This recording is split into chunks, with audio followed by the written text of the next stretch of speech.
Hi friends, നിങ്ങൾക്കെല്ലാവർക്കും നമ്മുടെ ചാനലിലേക്ക് സ്വാഗതം. ഇന്ന് നമ്മൾ നെയ്യപ്പമാണ് ഉണ്ടാക്കുന്നത്. എല്ലാവരും നെയ്യപ്പം ഉണ്ടാക്കുന്നുണ്ട്. വളരെ ക്രിസ്പിയും ഉള്ളി സോഫ്റ്റുമായ ഒരു നെയ്യപ്പം എങ്ങനെ ഉണ്ടാക്കാമെന്ന് നമുക്ക് കാണാം. നെയ്യപ്പത്തിൻ്റെ മാവ് നല്ല രീതിയിൽ കൂട്ട് ശരിയായില്ലെങ്കിൽ എണ്ണയിൽ കോരി ഒഴിക്കുമ്പോൾ പൊട്ടിപ്പോകും. അങ്ങനെ വരാതിരിക്കാനുള്ള കൂട്ട് ഞാൻ കാണിച്ചു തരാം. ഇതുണ്ടാക്കുന്നതിലേക്ക് മുമ്പ് ഇതുവരെ ഞങ്ങളുടെ ചാനൽ സബ്സ്ക്രൈബ് ചെയ്തിട്ടില്ലെങ്കിൽ ഒന്ന് സബ്സ്ക്രൈബ് ചെയ്ത് സപ്പോർട്ട് ചെയ്യണേ. പുതിയ വീഡിയോയുടെ നോട്ടിഫിക്കേഷൻ കിട്ടുവാൻ വേണ്ടി ബെൽ ബട്ടൺ അമർത്തണം. ഇനി നമുക്കിത് എങ്ങനെ ഉണ്ടാക്കാമെന്ന് നോക്കാം. ഇനി ഈ നെയ്യപ്പം ഉണ്ടാക്കാൻ വേണ്ടിയിട്ട് ഒരു ഗ്ലാസ് അരി ഞാൻ വെള്ളത്തിലിട്ട് വയ്ക്കുകയാണ്. 2.5 മണിക്കൂർ നേരം നമുക്കിത് വെള്ളത്തിലിട്ട് വയ്ക്കാം. അപ്പം നല്ല പോലെ കുതിർന്ന് കിട്ടും. അങ്ങനെ നമ്മുടെ അരി വെള്ളത്തിലിട്ട് വയ്ക്കുകയാണ്. അങ്ങനെ നമ്മുടെ അരി വെള്ളത്തിലിട്ട് കുതിർന്ന് ഇനി നമുക്കത് നല്ലോണം വെള്ളം വാറ്റി കളഞ്ഞ് ഇതേമാതിരി പൊടിച്ചെടുക്കാം. അരിക്കിൻ്റെ ആവശ്യമില്ല, നല്ല പോലെ മിക്സിയിലിട്ട് അടിച്ചെടുത്താൽ മതി.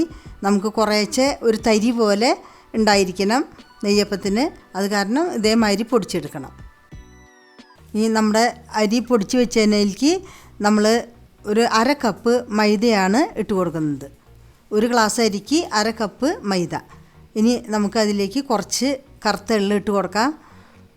പിന്നെ ജീരകവും ഒരു കഷ്ണം ചുക്കും അതേപോലെ ഏലക്കായും കൂടി പൊടിച്ച് നമുക്ക് ഇടാം. ഒരു 5-8 ഏലക്കായും 1 ടീസ്പൂണ് ജീരകവും അതുപോലെ ഒരു കഷ്ണം ചുക്കും ഇട്ട് പൊടിച്ച് പൊടി നമുക്ക് ഇതിൽ ചേർത്ത് കൊടുക്കാം. ഇനി ശർക്കരയാണ്. ശർക്കര നമുക്ക് ആവശ്യം പോലെ എടുക്കാം. ഞാനിവിടെ ഒരു 100 ഗ്രാം ശർക്കരയാണ് എടുത്തിരിക്കുന്നത്.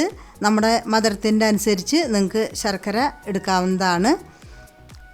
ഇത് വളരെ എളുപ്പമായിട്ട് നമുക്ക് ഉണ്ടാക്കാം. കുറഞ്ഞ സാധനങ്ങൾ മതി, അധികം സാധനത്തിൻ്റെ ആവശ്യമില്ല.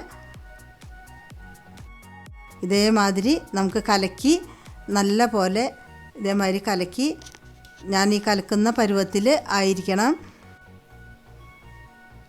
ഇതേമാതിരി കട്ടിയിൽ നമ്മൾ കലക്കി അടപ്പ് വെച്ച് അടച്ച് ഒരു 2.5 മണിക്കൂർ നേരം നമുക്ക് ഇതിനെ മാറ്റി വയ്ക്കാം. അപ്പോൾ 2.5 മണിക്കൂർ ആകുമ്പോൾ നമുക്ക് നല്ല പോലെ മാവ് ഒന്ന് പതുക്കനെ വീർത്ത് കിട്ടും. അങ്ങനെ നമ്മുടെ മാവ് തയ്യാറായി വന്നിട്ടുണ്ട്. ഇനി നമ്മൾക്ക് അതിലേക്ക് കുറച്ച് തേങ്ങക്കൊത്ത് വറുത്തിടാം. നന്നായിട്ടൊന്ന് ഇളക്കി കൊടുക്കാം. തേങ്ങക്കൊത്തൊക്കെ ഒന്ന് എല്ലാവിടെയും ഒന്ന് മിക്സായി വരുന്ന വരെ നമുക്കൊന്ന് ഇളക്കി കൊടുക്കാം. അങ്ങനെ ഇതേമാതിരി നമ്മുടെ മാവ് റെഡിയായി വന്നിട്ടുണ്ട്. ഇതേപോലെ ആയിരിക്കണം. അപ്പോൾ നമ്മുടെ നെയ്യപ്പം നല്ല രീതിയിൽ നമുക്ക് ചുട്ടെടുക്കാൻ പറ്റും. ഇനി നമുക്ക് ഇത് ചുട്ടെടുക്കാൻ വേണ്ടിയിട്ട് നമ്മൾ ഒരു ചട്ടി അടപ്പത്ത് വെച്ചു. കുറച്ച് ഓയിൽ നമ്മൾ ഒഴിച്ച് കൊടുക്കുകയാണ്. നിങ്ങൾക്ക് ഏത് ഓയിൽ വേണമെങ്കിൽ എടുക്കാം, വെളിച്ചെണ്ണ വേണമെങ്കിൽ വെളിച്ചെണ്ണ എടുക്കാം. ഇനി നമ്മുടെ എണ്ണ തിളച്ച് വന്നപ്പോൾ നമ്മൾ ഇതേമാതിരി കോരി ഒഴിച്ച് നമ്മൾ അടി മൊരിഞ്ഞ് വരുമ്പോൾ മറിച്ചിട്ട് കൊടുക്കാം. അങ്ങനെ നല്ല രീതിയിൽ നമ്മുടെ നെയ്യപ്പം വീർത്ത് വന്നിട്ടുണ്ട്. ഉള്ളിൽ നല്ല സോഫ്റ്റും മുകളിൽ നല്ല ക്രിസ്പിയായി കിട്ടും. നമുക്ക് നല്ല ടേസ്റ്റ് ആയിരിക്കും. ഇതേമാതിരി നമുക്ക് എല്ലാനും ചുട്ടെടുക്കാം. നമ്മുടെ ചാനലിൽ ഇതേമാതിരിയുള്ള സ്നാക്കുകൾ കൊടുത്തിട്ടുണ്ട്. ഇത് ലിങ്ക് മുകളിൽ കൊടുത്തിട്ടുണ്ട്, നിങ്ങൾക്ക് കാണാവുന്നതാണ്. അങ്ങനെ നമ്മൾ ചട്ടിയിലേക്ക് നമ്മൾ ഈ മാവ് കോരി ഒഴിക്കുമ്പോൾ നമ്മൾ കുറച്ച് പതുക്കനെ കോരി ഒഴിക്കണം, അല്ലെങ്കിൽ മാവ് വിട്ടു പോകാൻ സാധ്യതയുണ്ടാവും. ഇപ്പോൾ നമ്മുടെ നെയ്യപ്പം ഉണ്ടാക്കാൻ നിങ്ങൾക്ക് മനസ്സിലായി കാണുമല്ലോ. ഇനി എല്ലാവരും നിങ്ങൾ വീടുകളിൽ ഇതുണ്ടാക്കി നോക്കണം. അതേപോലെ തന്നെ മറ്റുള്ളവർക്കും ഷെയർ ചെയ്യണം. അങ്ങനെ എന്തെങ്കിലും അഭിപ്രായങ്ങളുണ്ടെങ്കിൽ കമൻറ്റ് ബോക്സിൽ അറിയിക്കുക.